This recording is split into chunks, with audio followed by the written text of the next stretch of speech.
అందరికీ నమస్కారం.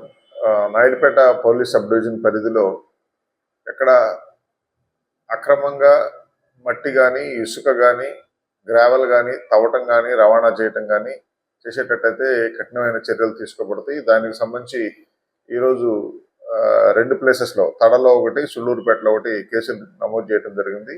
సుళ్ళూరుపేటకు సంబంధించి ఇలుపూరు గ్రామంలో అక్రమంగా మట్టి తవ్వుతున్నటువంటి ఒక జేసీబీని, ట్రాక్టర్ని స్వాధీనం చేయడం జరిగింది. అలాగే తడ పోలీస్ స్టేషన్ కూడా ఇలాంటి అక్రమ తవ్వకాలకు సంబంధించినటువంటి దాంట్లో ఇన్వాల్వ్ అయినటువంటి జేసీబీని స్వాధీనం చేసుకోవడం జరిగింది. ఇందులో అందరికీ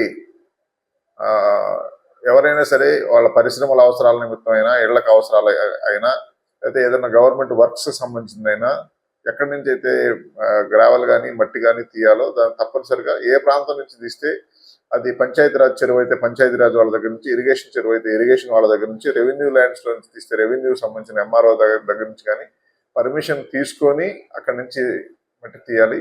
అలాగే దాన్ని ట్రాన్స్పోర్ట్ చేసేటప్పుడు గవర్నమెంట్ తరఫున నియమితులైన ఏజెన్సీ ఏదైతుందో వాళ్ళకి సంబంధించిన రాయల్టీలో పట్టుకొని చేసుకోవాలి, చట్టబద్ధంగా చేసుకోవాలి. అలా కాకుండా ఎలాంటి వైలేషన్స్, నియమాలు ఉల్లంఘించి కనుక చేసేటట్టయితే తప్పనిసరిగా సంబంధిత అధికారులు ఇచ్చే రిపోర్టులు తీసుకొని, అది వీఆర్ఓ కానీ మిగతా డిపార్ట్మెంట్ ఇచ్చే రిపోర్ట్ మీద తప్పనిసరిగా కఠినమైన చర్యలు తీసుకోబడతాయి.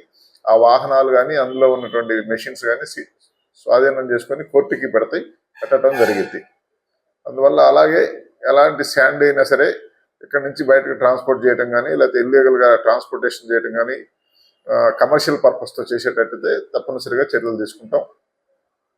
ఇదే కాకుండా మన ప్రాంతం నుంచి కాకుండా పై ప్రాంతాల నుంచి, వేరే ప్రాంతాల నుంచి ఈ ప్రాంతం కూడా రవాణా అయినా కూడా చర్యలు తీసుకోవడం జరుగుతుంది. సో దీని మీద స్పష్టమైన ఆదేశాలు ఉన్నాయి. దయచేసి అందరూ ఈ రూల్స్ ఏదైతే ఉన్నాయో వాటిని తప్పనిసరిగా పాటించాలని కోరుతున్నాం. Thank you.